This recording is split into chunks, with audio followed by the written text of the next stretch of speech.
नमस्कार, नेपाल लाइभ समाचारमा स्वागत छ। म पुष्पा केसी। सुरुमा मुख्य समाचार शीर्षकहरू।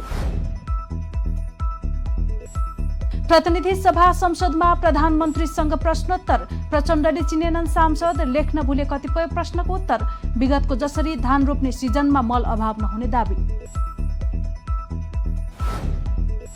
नागरिकता विधेयक प्रमाणीकरणमा सर्वोच्चको आदेशले संसद बैठकलाई तनावपूर्ण बनाउने प्रक्रियाको विवाद पनि निदान। संसदको कार्यकाल सकिँदैमा पारित विधेयकहरू शून्यमा जाने वा निष्क्रिय नहुने व्याख्या। प्रधानमन्त्री प्रचण्ड सत्ता टिकाउने खेलमा लागेको राष्ट्रिय स्वतन्त्र पार्टीका सभापति रवि लामिछानेको आरोप। सत्ता टिकाउनकै लागि सत्तारूढ दलभित्रै अर्को गठबन्धन बनाएको तर्क। टाइटानिक पानी जहाजको भग्नावशेषतर्फ जाँदै गर्दा बेपत्ता भएका 5 जनाको मृत्यु। पनडुब्बी सञ्चालन गर्ने कम्पनी ओसन गेटका एक कर्मचारीले सम्भावित सुरक्षा खतराबारे विगतमै दिएका थिए चेतावनी। र विश्वकप क्रिकेट छनौटको सुपर 6 मा पुग्ने नेपालको सम्भावना बाँकी। समूह चरणको अन्तिम खेलमा नेदरल्यान्ड्सलाई जिते सुपर 6 को सम्भावना कायम रहने। सामान राम्रो छ, ढुक्क हुनुहोस्। थाहा छ त्यसैले त यही लिन आएको। गुणस्तरीय प्लम्बिङको भरपर्दो नाम मार्बल। अब समाचार विस्तारमा।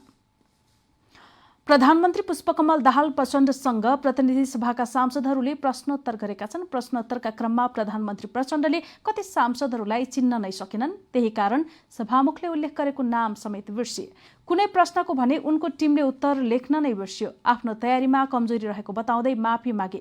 प्रचण्डले नाम भुलेका 2 सांसदहरू सत्तारूढ दल कांग्रेसबाट प्रतिनिधित्व गर्छन्। कांग्रेस सांसद अञ्जनी श्रेष्ठको नाम उत्तर दिने क्रममा भुलेपछि उनले सभामुख देवराज घिमिरेलाई सम्बोधन गर्दै भने, अहिले भर्खरै बोल्ने माननीयको मैले नाम थाहा पाउन पर्ने भयो। सम्माननीय सभामुख महोदय, फेरि मलाई नाम भन्दिन पर्ने भयो। यहाँ मेरो थोरै चाहिँ यो तलमाथि परेको छ। अम्बिका बस्नेत, मान्य श्री अम्बिका बस्नेतको प्रश्न छ। अम्बिका बस्नेत। यो क्रम रोकिएन। प्रधानमन्त्री प्रचण्डले कांग्रेस सांसद अम्बिका बस्नेतको नाम भुले र प्रश्नोत्तर लिखित हुने भएकाले उनले प्रश्नमा उति ख्याल गरेनन्। नाम भनिदिन सभामुख घिमिरेसँग आग्रह गरे। नाम बताएपछि लिखित उत्तरहरूको चाङ पल्टाएर खोजे, तर भेटेनन् र फेरि प्रश्न दोहोर्याउन आग्रह गर्दै भने, मेरो तयारीमा केही कमजोरी रहेको देखियो। फेरि प्रश्न राख्न आग्रह गर्दछु। प्रश्न शिवपुरी राष्ट्रिय निकुञ्ज पार गरेर घर जानुपर्ने गोकर्णेश्वर नगरपालिका 1 का बासिन्दाका आफन्तहरूले शुल्क तिर्नुपर्ने बाध्यताबारे थियो। मान्य सदस्य, एकचोटि फेरि प्रश्न भनिदिन म अनुरोध गर्दछु। मेरो तयारीमा केही कमजोरी रहेको देखियो। प्रधानमन्त्री प्रचण्डले नाम भुलेको दोहोर्याएपछि राष्ट्रिय स्वतन्त्र पार्टीका सांसद अशोक कुमार चौधरीले व्यङ्ग्य गरे, मेरो नाम नभुल्नुहोला, टिपेर राख्नुहोस्, म अशोक कुमार चौधरी। सम्माननीय प्रधानमन्त्रीज्यू, मेरो नाम नोट गर्नुहोला। मेरो नाम अशोक कुमार चौधरी, फेरि भुल्नुहोला। सम्माननीय सभामुख महोदय, म सभामुख मार्फत प्रधानमन्त्रीज्यूलाई केही प्रश्न गर्न चाहन्छु। यस्तै प्रधानमन्त्री प्रचण्डले रासायनिक मलको व्यवस्था विगतको भन्दा सुदृढ भएको बताए। प्रश्नोत्तरमा सांसद अब्दुल खानको प्रश्नको जवाफ दिँदै उनले चालु आर्थिक वर्षमा पहिला 15 अर्ब मलको लागि बजेट छुट्याइएको भए पनि पछि थप 23 अर्ब स्रोत सुनिश्चित भएको र यो वर्ष किसानलाई चाहिने मल आयात भएको बताए। मलको आयातमा संघीय मन्त्रालयलाई जिम्मा लगाइएको छ भने वितरणमा प्रदेश सरकारलाई जिम्मा दिइएको छ र मल वितरण पारदर्शी बनाउन डिजिटल प्रणाली अवलम्बन गरिएको प्रधानमन्त्री प्रचण्डले बताएका छन्। नक्कली भुटानी शरणार्थी प्रकरणको मुद्दाको पूर्वपक्षका लागि कारागारमा रहेका नेपाली कांग्रेसका नेता तथा पूर्व गृहमन्त्री बालकृष्ण खानलाई नेपाली कांग्रेसका नेता तथा परराष्ट्र मन्त्री एनपी साउदले भेटेका छन्। मन्त्री साउदले केन्द्रीय कारागार सुन्धारा पुगेर खानलाई भेटेका हुन्। केन्द्रीय कारागार सुन्धारा प्रशासनका अनुसार परराष्ट्र मन्त्री साउद बिहिबार बिहान 10 बजे नेता खानलाई भेट्न कारागारमा पुगेका थिए। उनीहरू बीच आधा घण्टा बढी कुराकानी भएको प्रशासन स्रोतले जानकारी दियो। खानसँगको भेटमा समसामयिक राजनीति, नेपाली कांग्रेसभित्रको आन्तरिक राजनीति लगायत विषयमा कुराकानी भएको परराष्ट्र मन्त्री निकट स्रोतले जानकारी दिएको छ। खान र साउद बीच कांग्रेसको भातृ संस्था नेपाल विद्यार्थी संघको सभापति हुँदादेखि गहिरो सम्बन्ध छ। 2046 सालको जनआन्दोलन ताका खान नेविसंघको सभापति थिए। खानले गरेको महाधिवेशनबाट साउद सभापति चुनिएका थिए। खानपछि 2062-63 मा तरुण दलको अध्यक्ष पनि भए। साउदले भने तरुण दलमा राजनीति गरेनन्। कांग्रेसका वर्तमान सभापति शेरबहादुर देउवाका विश्वासपात्र खान र साउद पार्टीभित्र संगठन भएका प्रभावशाली नेता मानिन्छन्। कांग्रेसको 14औं महाधिवेशनमा खुला केन्द्रीय सदस्यतर्फ साउद दोस्रो र खान तेस्रो बढी मत ल्याएर विजयी भएका थिए। सर्वोच्च अदालतले संघीय संसदको कार्यकाल समाप्त हुँदैमा त्यसले पारित गरेका विधेयकहरू शून्यमा जाने वा निष्क्रिय नै भयो भन्न नमिल्ने भनेर व्याख्या गरेको छ। नागरिकता ऐन सम्बन्धी विवादमा बिहीबार आदेश सुनाउँदै सर्वोच्चले संसदबाट पारित भएका तर राष्ट्रपतिबाट प्रमाणीकरण नभएका विधेयकका सन्दर्भमा संक्षिप्त व्याख्या गरेको हो। नेपाल नागरिकता ऐन 2063 लाई संशोधन गर्न बनेको विधेयक प्रतिनिधि सभा र राष्ट्रिय सभाबाट दुई पटक पारित भएर पनि तत्कालीन राष्ट्रपति विद्यादेवी भण्डारीले पारित नगरी थन्क्याएकी थिइन्। त्यही विधेयक हालका राष्ट्रपति रामचन्द्र पौडेलले प्रमाणीकरण गरेपछि सर्वोच्च अदालतमा रिट दायर भएको थियो।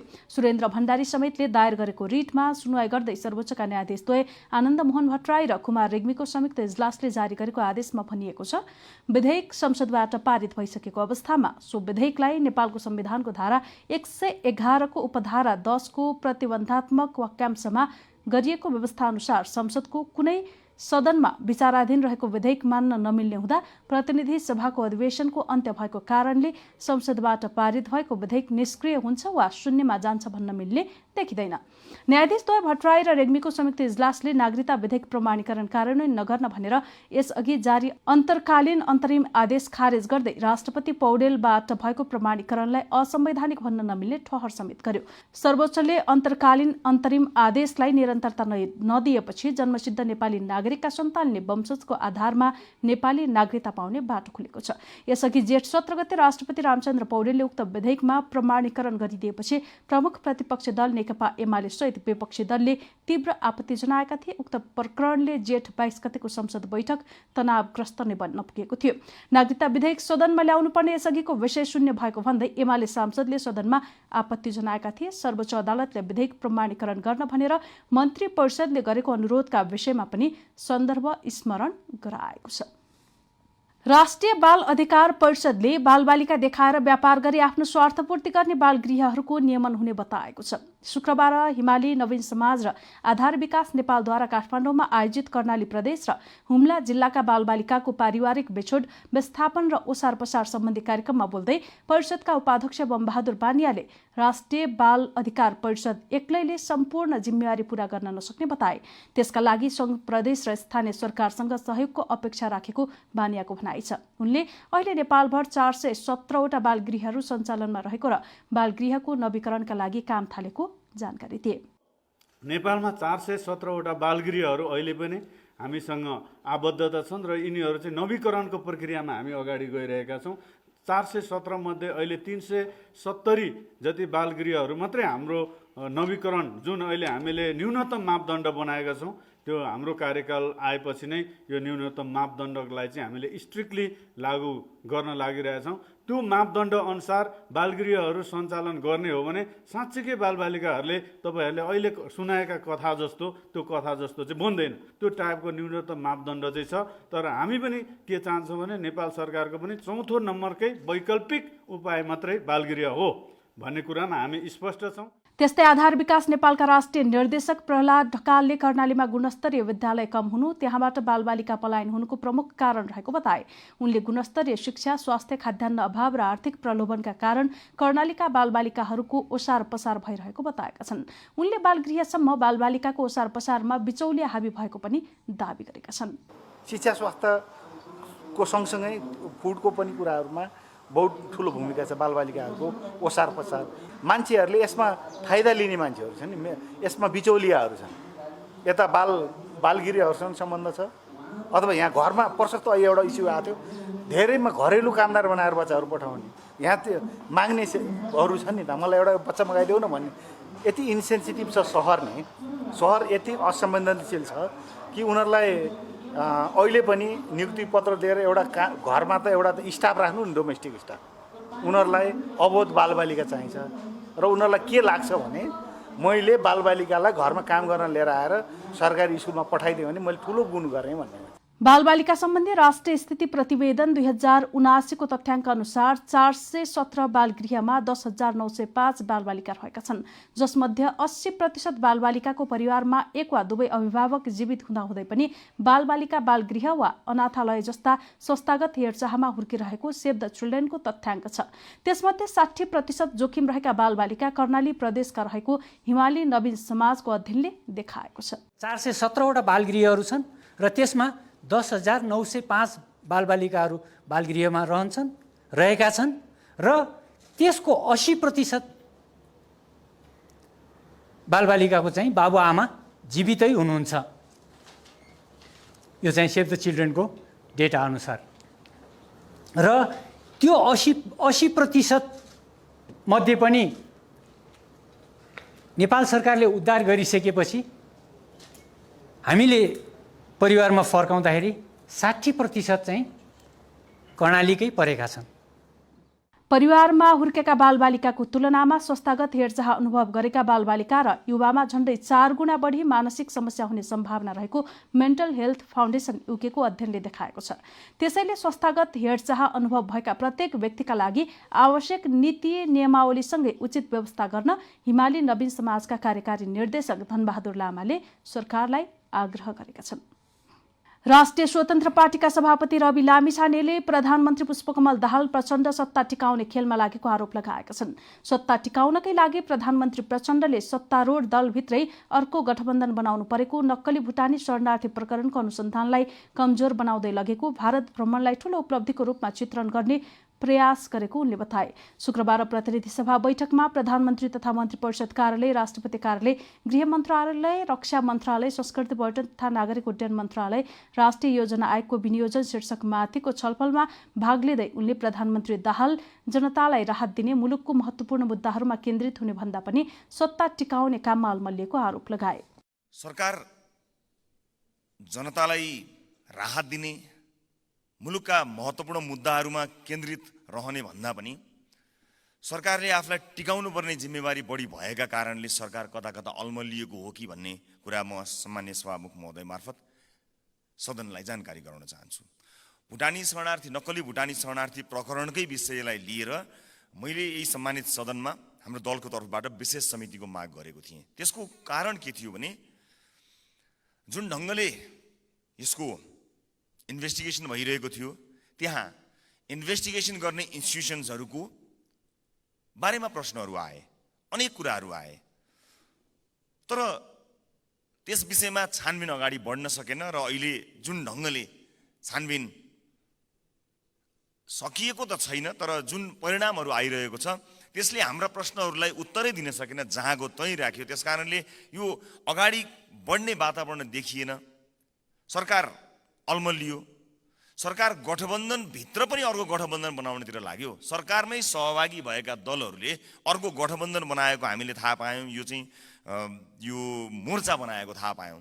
मोर्चामा सरकारमै भएका दलहरू छन्। अब यो के हो बुझ्न जरुरी भयो। सभापति लामिछानेले राज्यका संयन्त्रहरूले राम्रोसँग काम गर्न नसकेपछि आफूले नक्कली भुटानी शरणार्थी प्रकरणको छानबिनका लागि संसदीय विशेष समिति गठन गर्न माग गरे पनि सरकारले बेवास्ता गरेको आरोप लगाएका छन्। हामी नेपाल लाइभ समाचारमा छौं। अब अन्तर्राष्ट्रिय समाचार।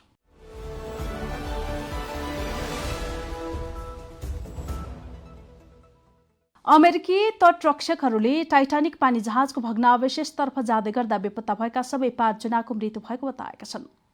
बीबीसीका अनुसार उनीहरू सवार पनडुब्बीको भग्नावशेष फेला परेसँगै आन्ध्र महासागरमा जारी उद्धार कार्य अन्त्य भएको छ।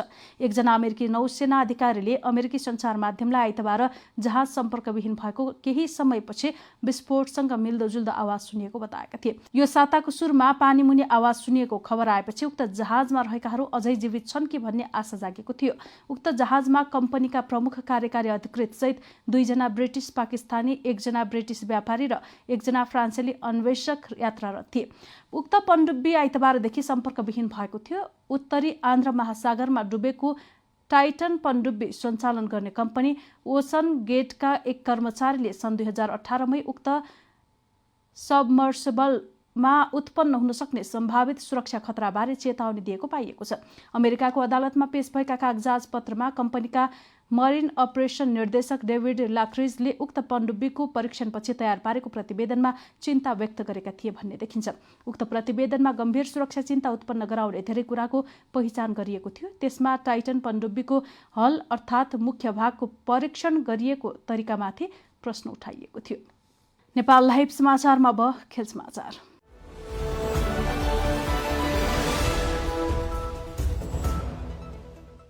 नेपालले आइसिसी एक दिवसीय विश्वकप क्रिकेट छनौटमा बिहिबार वेस्ट इन्डिजसँग 101 रनको फराकिलो हार बेहोरेको छ। आफ्ना 3 खेलमा 2 हार र 1 जित निकालेको नेपालसँग सुपर 6 मा पुग्ने एकमात्र सम्भावना बाँकी छ।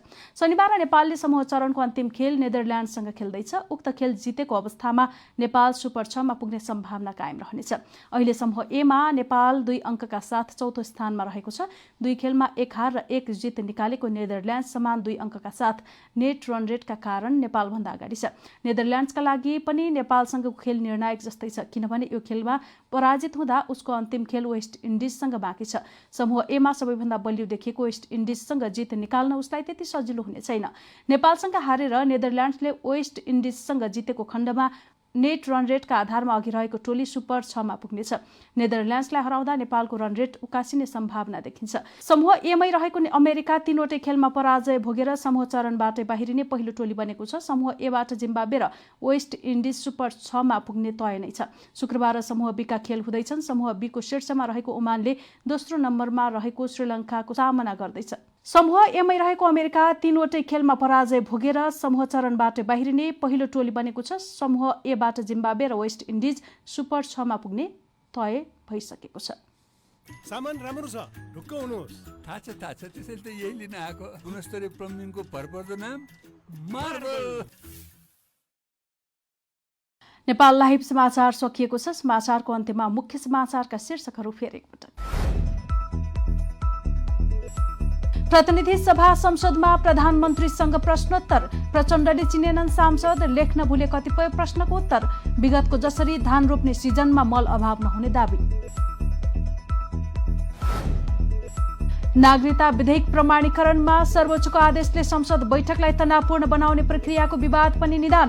संसदको कार्यकाल सकिँदैमा पारित विधेयकहरू शून्यमा जाने वा निष्क्रिय नहुने व्याख्या।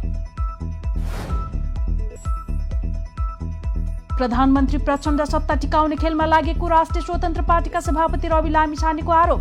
सत्ता टिकाउनकै लागि सत्तारूढ दलभित्रै अर्को गठबन्धन बनाएको तर्क।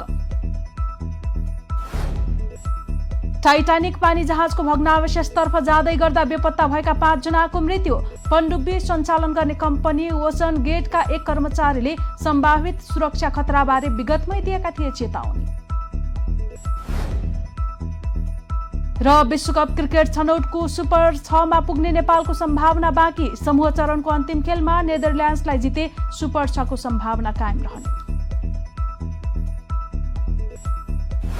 नेपाल लाइभ समाचार आज यति नै। हाम्रा अन्य कार्यक्रम नेपाल लाइभको Facebook page, YouTube channel, Twitter र हाम्रो वेबसाइट नेपाललाइभ.com मा पढ्न र हेर्न सक्नुहुनेछ। नमस्कार।